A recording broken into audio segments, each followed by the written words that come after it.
kanca ngayahi karyaning praja kene gugur gunung tandang gawe sayuk rukun bebarengan ro kancane lila lan legawa kanggo mulyaning negara. Assalamualaikum warahmatullahi wabarakatuh. Halo teman-teman, perkenalkan nama saya Mirca Salva Nurhanadipa dari SMP Negeri 3 Yogyakarta.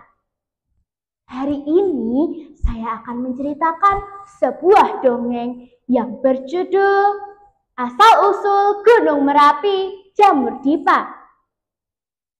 Pada suatu hari, ada seorang kakek tua yang gemar bercerita kepada anak-anak di sekitar rumahnya. Apa ya ceritanya? Ayo kita dengarkan.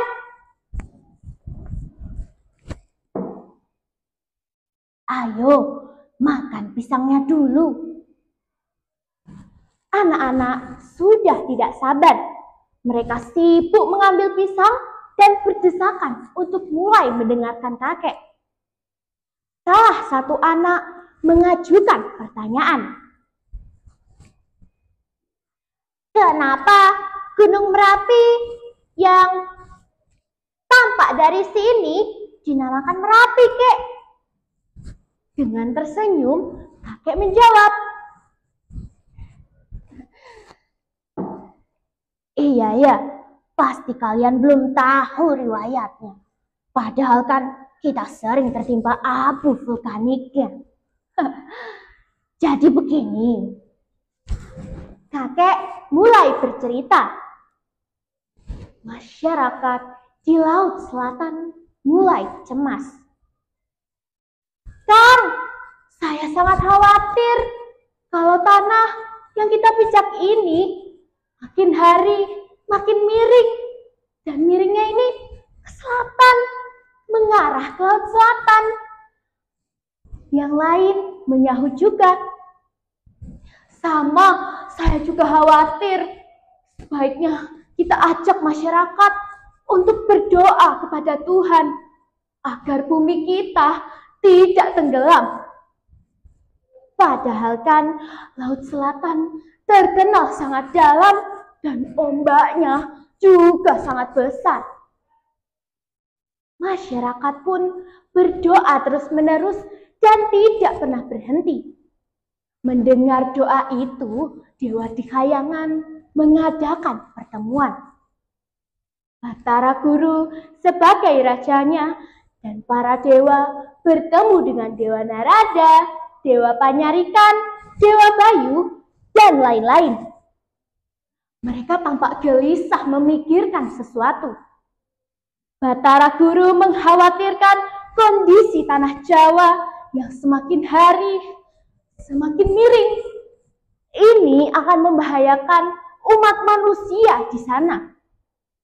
Begitupun dengan Dewa Narada yang mencemaskan tanah Jawa akan tenggelam ke Laut Selatan. Dewa Bayu pun mulai memikirkan pemecahan masalahnya. Dewa Narada pun angkat bicara dan mengusulkan suatu hal kepada Batara Guru. Bagaimana kalau tanah Jawa diberikan sebuah gunung? Tujuannya agar tidak miring. Para dewa pun bergumam. Tetapi gunung dari mana? Tanya para dewa. Kita ambil Gunung Jamur Dipa dari Laut Selatan, jawab Dewa Narada. Dewa yang lain menyahut juga. Bagaimana kalau Gunung Krakatau saja ditaruh di tanah Jawa? Namun pertimbangannya Gunung Krakatau kecil sehingga kurang berat untuk menindih tanah Jawa.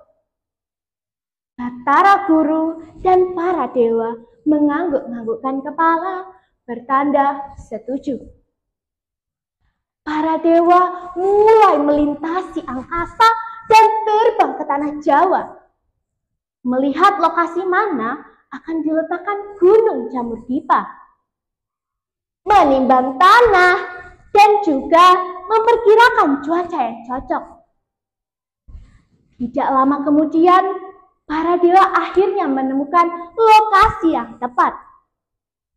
Mereka mempertimbangkan tempat ini tempat yang baik untuk diletakkan gunung jamur dipa karena sekelilingnya tidak ada perkampungan penduduk dan sawah. Dengan demikian, tidak menggusur rumah penduduk, begitupun dengan sawah mereka. Hanya saja terdapat masyarakat yang membuat tungku perapian. Para dewa pun menghampiri tempat tersebut. Di padepokan itu, Buparmadi dan Purama dibantu beberapa orang sedang menempa bilah besi untuk dibuat keris. Tang, tang, tang. Mereka tampak sungguh-sungguh dalam bekerja. Mengetahui para dewa memasuki padepokan, para empu tidak menghiraukan hal itu. Mereka terus sibuk mengerjakan pekerjaan masing-masing. Para dewa cukup lama untuk menunggu mereka selesai. Purama pun berterima kasih atas kehadiran para dewa dan bertanya, "Ada apa gerangan yang membawa Sinuhun Narada kemari?" Dewa Narada pun menjawab, "Saya diutus Batara Guru untuk menyampaikan sebuah kabar bahwa Gunung Jamur Dipa akan dipindahkan ke sini." Purama pun kebingungan. Apa tujuannya?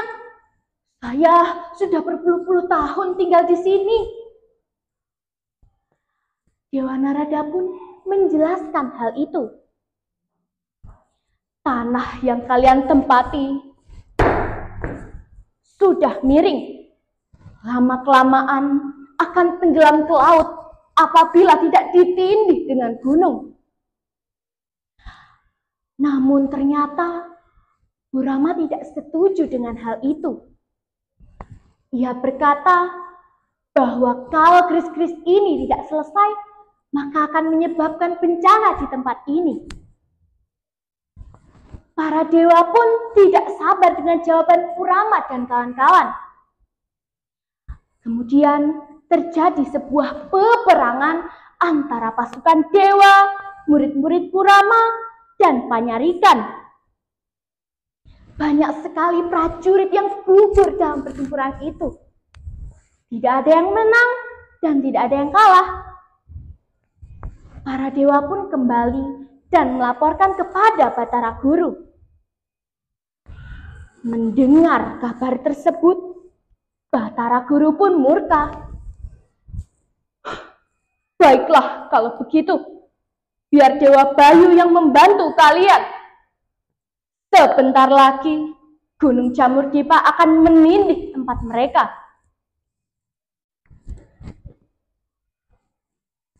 Dewa Bayu pun memerintahkan angin agar memindahkan Gunung Jamur Dipa ke tanah Jawa.